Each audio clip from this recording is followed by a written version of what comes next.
उसने घर की सब प्रॉपर्टी बेच डाली है। He was only son of his parents. पहले उनके वालिद की डेथ होगी, उसके बाद मां का इंतकाल हो गया। इसकी हरकतों की वजह से हमारा नौजवान क्या इंटरनेशनल यूथ डे मनाएगा? वो तो नशे की लत में फंसा हुआ है, बेरोजगारी ने उसकी कमर तोड़ी है, और उसके साथ साथ रिजर्वेशन पॉलिसी जो सरकार की है उसने तो उसको बर्बाद करके छोड़ दिया है। नाजरीन अस्सलाम वालेकुम, आदाब। कश्मीर ऑब्जर्वर के इस खुसूसी प्रोग्राम में आपका खैर मकदम है। मैं हूं आपका मेजबान डॉक्टर राजा मुजफ्फर भाई। नाजरीन, आज 12 अगस्त है और 12 अगस्त को दुनिया भर में मनाया जाता है इंटरनेशनल यूथ डे। और हमारे मुल्क में भी आज बहुत सारे प्रोग्राम्स हुए, हमारी रियासत में भी आज बहुत सारे प्रोग्राम्स किए गए, आज रैलियां किए गई, बाकी प्रोग्राम्स किए गए इस हवाले से। मगर मसला यह है कि जो हमारा नौजवान है, क्या वो सही में इस लायक है कि वो आगे जो है हमारे कौम का मुस्तकबिल बन सकता है? जिस तरीके से ड्रग एडिक्शन ने अपने जो है डीप रूट्स हमारी सोसाइटी के अंदर पैवस्त किए हैं, इससे ये लगता है कि हमारा फ्यूचर बहुत ही खराब है। Our future is bleak. उसके साथ साथ बेरोजगारी, और उसके साथ साथ सबसे बड़ी बात जो हमारी रिजर्वेशन पॉलिसी है उस पर सरकार बात नहीं करती। मगर इस सब में जब हम देखें, सबसे जो है सीरियस मसला इस वक्त ड्रग एडिक्शन का है। और जो मैंने इस पे अपनी तरफ से थोड़ी बहुत रिसर्च की पिछले 5-6 महीने से, मैं इस पे लगा हूं, मैं मिल रहा हूं लोगों से, मैं ड्रग डी एडिक्शन सेंटर्स में जा रहा हूं, साइकेट्रिस्ट से मिला मैं इसमें जो हमारे क्लिनिकल साइकोलॉजिस्ट हैं उनसे बात की, और खुद में बहुत सारे ड्रग एडिक्ट से मिला जो कि इन इदारों में उनको वहां पे एडमिट किया गया है, ड्रग डी एडिक्शन सेंटर्स में। मैं इस नतीजे पे पहुंच गया हूं कि ये ड्रग एडिक्शन जो है इसकी शुरुआत जो है सिगरेट से हुई, उसके बाद दूसरा स्टेप जो है चरस गांजे पे आ जाता है, वीड जिसे कहा जाता है, और उसके बाद तीसरा स्टेप आ जाता है स्पाज्मो और ये ट्रेमाडोल टैबलेट्स, उसके बाद हेरोइन, उसके बाद आगे पता नहीं क्या क्या। आजकल एक नई ड्रग निकली है, मेथ उसे कहा जाता है, और ये ऐसे लोगों के अंदर इंट्रोड्यूस किया जाता है कि आपकी कंसंट्रेशन बढ़ेगी पढ़ाई में।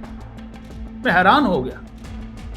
ये एक ऐसी दवा है, ऐसा खतरनाक केमिकल है, केमिकल बेस्ड ड्रग है ये, इसे नींद ही नहीं आती है, और फाइनली ये सेंट्रल नर्वस सिस्टम को अटैक करता है। आगाज ड्रग एडिक्शन सेंटर जो है ये श्रीनगर में काम करते हैं। मैं पिछली बार वहां खुद गया था और मैं 3-4 लोगों से वहां पे मिला। मैं वो डिटेल्स आपके सामने रखना चाहता हूं क्योंकि डिटेल्स इतनी खतरनाक हैं, you can not imagine. PhD करने वाला बंदा है, फार्मेसी में ही पीएचडी कर रहा है, वो बंदा जो है इन्वॉल्व हो गया इसमें। आप अंदाजा कीजिए कितने ऊंची पढ़ाई कर रहा है। और किसी ने मुझे नहीं कहा वहां पे कि हम बेरोजगार थे इसीलिए हम ड्रग एडिक्शन कर रहे हैं, नहीं, ऐसा बहुत कम मुझे मिले। इतना भी मैं 6-7 महीने से इस पे काम कर रहा हूं। उसके बाद एक बंदा तो मुझे मिला इसमें, उसने घर की सब प्रॉपर्टी बेच डाली है।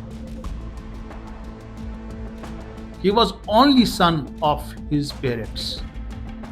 पहले उनके वालिद की डेथ होगी, उसके बाद मां का इंतकाल हो गया। इसकी हरकतों की वजह से फिर अकेला रह गया। 75 लाख में मकान बेच दिया, 25 लाख में दुकान बेच दी, इसके पास कुछ नहीं रहा। 1 करोड़ रुपए का इसने ड्रग एडिक्शन किया, ड्रग्स खरीदे, इंजेक्ट किए, खाया पिया, पता नहीं क्या क्या कर दिया। 1 करोड़ रुपए का, आप अंदाजा कीजिए।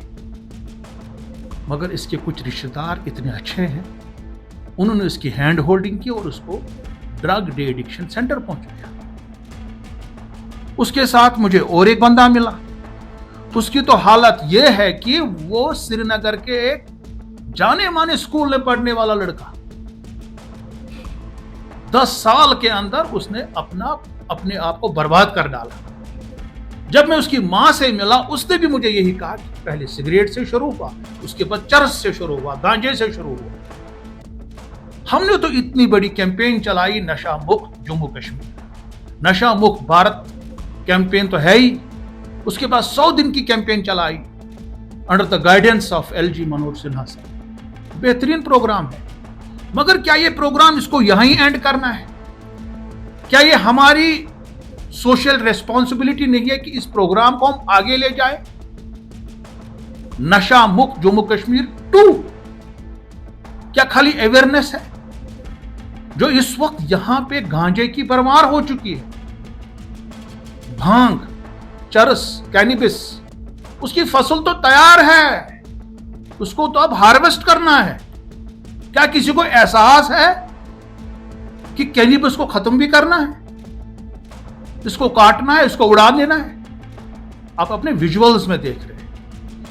5 किलोमीटर के रेडियस में कल श्रीनगर के आउटस्कर्ट्स में गया, बागाती कनीपोरा के एरिया में, नौगाम के एरिया में, छतरगाम के एरिया में 8-8 फीट ऊंची जो है भंग, चरस, जो भी है ये कैनिबिस उग चुकी है। It's ready to harvest now. या तो इसको मोड़ देंगे हाथ से ऐसा ऐसा करके, उसमें चरस निकलेगा, या तो सीधे इसको काट के इसको ड्राई करके ग्रास बनेगा, वो उसको भी बेच सकते हैं। ये कितनी अफसोस की बात है। अथॉरिटीज इसके बारे में सीरियस नहीं है। उसके साथ साथ जो हमारी मस्जिद कमेटियां हैं, औकाफ कमेटियां हैं, सोशल ऑर्गेनाइजेशंस हैं, एनजीओज हैं, उनको अब आगे आना चाहिए और इस खड़ी फसल को, जो इस जहर हमारे सामने उग रहा है, तैयार हो रहा है, इसको खत्म कर देना है। इसमें सबसे बड़ा रोल हमारे एक्साइज डिपार्टमेंट का। हमने कोशिश की थी कि हम बात करें जो यहाँ के एक्साइज कमिश्नर हैं, मैंने मैसेज भी भेजा उनको, कोशिश भी की कॉल करने के लिए, मगर उनसे मेरा राबता ना हो सका। उसके बाद उनके और एक ऑफिसर हैं यहाँ पे, दानिश्वर शफी साहब, मैंने मैसेज भी किया था सवेरे, उन्होंने कहा था आपके साथ बात भी करूंगा दोपहर में, मगर उन्होंने शायद कॉल रिसीव नहीं किया, शायद बिजी रहेंगे वो। उसके साथ साथ जो हमारे SDMs हैं, तहसीलदार हैं, कंसर्न SHOs हैं, डिप्टी कमिश्नर साहिबान, इन सब का ये काम बनता है। और इसके अलावा जो हमारे community based organization, social organization, political organization, औकाफ कमिटीज है, मस्जिद कमिटीज है, उनको आगे आना चाहिए, क्योंकि शुरुआत यहां से ही ड्रग एडिक्शन की होती है। अगर हमें नौजवानों को बचाना है, नौजवानों के मुस्तकबिल को बचाना है, हमें इस ड्रग एडिक्शन का बिल्कुल सफाया करना पड़ेगा। बहुत बहुत शुक्रिया। खुदा हाफिज।